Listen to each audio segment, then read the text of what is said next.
Hi hello friends, Nandini ಅಡುಗೆಗೆ ಸ್ವಾಗತ. ಇವತ್ತು ಶಾವಿಗೆ ಪಾಯಸ ಮಾಡೋದು ಹೇಗಂತ ನೋಡೋಣ.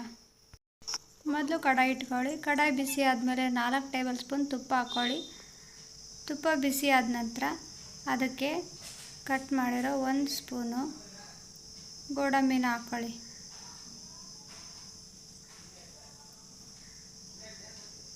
ಗೋಡಂಬಿನ ಕೈ ಆಡಿಸಿ ಅದು ಕೆಂಪಗಾಗಬೇಕು. ಕೆಂಪಗಾದ ನಂತರ 1 ಸ್ಪೂನು ಒಣ ದ್ರಾಕ್ಷಿನ ಹಾಕ್ಕೊಂಡು ಕೈ ಆಡಿಸಿ ಎರಡೂ ಕೆಂಪಗಾಗೋ ಹಾಗೆ ಹುರ್ಕೊಳ್ಳಿ. ದ್ರಾಕ್ಷಿ ಒಂಚೂರು ದಪ್ಪ ಆಗಬೇಕು. ಈಗ ಇದನ್ನು ತೆಗೆದಿಟ್ಕೊಳ್ಳಿ ಒಂದು ಪ್ಲೇಟಿಗೆ. ಮತ್ತು ಅದೇ ಬಾಣಲೆಗೆ 4 ಟೇಬಲ್ ಸ್ಪೂನ್ ತುಪ್ಪ ಹಾಕ್ಕೊಳ್ಳಿ. ತುಪ್ಪ ಬಿಸಿ ಆದ ನಂತರ ಇದಕ್ಕೆ ಶಾವಿಗೆ ಹಾಕ್ಕೋಬೇಕು.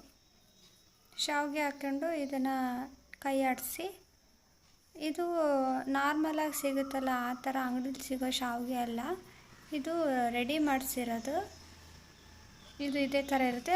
ನಾರ್ಮಲಾಗಿ ಸಿಗೋಂಥ ಶಾವಿಗೆನೂ ಸಿಗುತ್ತೆ ಅಂಗಡಿನಲ್ಲಿ, ಮೊದಲೇ ಹುರಿದಿರೋದು. ಆ ಥರ ಶಾವಿಗೆನೂ ತಗೊಳ್ಬೋದು ನೀವು. ಅದನ್ನು ತಗೊಂಡ್ರೆ ಈ ಥರ ತುಪ್ಪದಲ್ಲಿ ಹುರೋ ಅವಶ್ಯಕತೆ ಇರಲ್ಲ. ಈಗ ಇದು 2 ರಿಂದ 3 ನಿಮಿಷ ಹುರ್ಕೊಂಡಿದ್ದೀವಿ. ಈಗ ನೋಡ್ತಾ ಇರ್ಬೋದು ಕಲರ್ ಚೇಂಜ್ ಆಗಿದೆ. ಈ ರೀತಿ ಕಲರು ಕೆಂಪಗಾದರೆ ಸಾಕು. ಇದನ್ನು ಒಂದು ಪ್ಲೇಟಿಗೆ ಎತ್ತಿಟ್ಕೊಂಡ್ರೆ ಆಯಿತು. ನಾನು ಇದೇ ಬಾಣಲಿಲಿ ಗೋಡಂಬಿನ ದ್ರಾಕ್ಷಿನ ಹುಡ್ಕೊಂಡಿದ್ವಲ್ಲ, ಅದು ತುಪ್ಪ ಉಳಿದಿತ್ತು. ಅದಕ್ಕೇ 2 ಕಪ್ ಹಾಲು ಹಾಕ್ತಾಯಿದ್ದೀನಿ.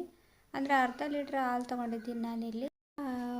ದೊಡ್ಡ ಉರಿಲಿ ಒಂದು ಕುದಿ ಬರೆಸ್ಬೇಕು. ಒಂದು ಕುದಿ ಬಂದಮೇಲೆ ಒಲೆನ ಸಿಮ್ಮಲ್ಲಿ ಇಟ್ಕೊಳ್ಳಿ.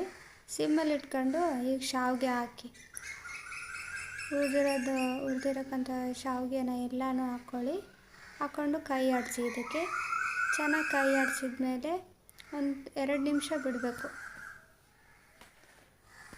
ಶಾವಿಗೆ ಹಾಲಲ್ಲಿ ಚೆನ್ನಾಗಿ ಕುದಿಯುತ್ತೆ ಆವಾಗ. ಈಗ ನೋಡ್ತಾ ಇರ್ಬೋದು ಕುದಿ ಬರ್ತೈತೆ ಶಾವಿಗೆ. ಒಂದು ಕುದಿ ಬಂದ ನಂತರ ಇದಕ್ಕೆ 3/4 ಕಪ್ಪು ಸಕ್ಕರೆ ಹಾಕ್ಕೊಳ್ಳಿ. ನಾನು ಅಳತೆ, ನಿಮಗೆ ಸ್ವೀಟ್ ಎಷ್ಟು ಬೇಕೋ ಅಷ್ಟು ಹಾಕ್ಕೊಳ್ಳಿ. ನಾನು ಅಳತೆ ತಗೊಂಡಿರೋ ಕಪ್ಪಲ್ಲೇ 4 ಕಪ್ ಶಾವಿಗೆ ತಗೊಂಡಿದ್ದೆ, ಹಾಗಾಗಿ 3/4 ಕಪ್ ಸಕ್ಕರೆ ಹಾಕ್ಕೊಂಡಿದ್ದೀನಿ. ಇದು ಸಕ್ಕರೆ ಮುಂಚೆ ಹಾಕಿದರೆ ಚೆನ್ನಾಗಿ ಕುದಿಯಲ್ಲ ಶಾವಿಗೆ. ಒಂದು ಕುದಿ ಬಂದಮೇಲೆ ಹಾಕಿದರೆ ಶಾವಿಗೆ ಚೆನ್ನಾಗಿ ಮೆತ್ತಗೆ ಕುದಿಯುತ್ತೆ. ಈಗ ಫುಡ್ ಕಲರ್ ಆ್ಯಡ್ ಮಾಡಿದ್ದೀನಿ.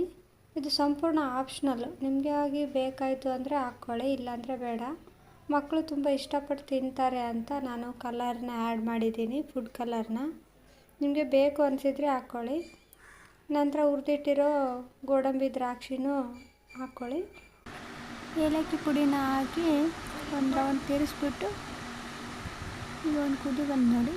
ಈಗ ಅದಾದಮೇಲೆ ಆಫ್ ಮಾಡ್ಕೊಂಬಿಡಿ. ಆದರೆ ಶಾವಿಗೆ ಪಾಯಸ ರೆಡಿ ಆಯಿತು.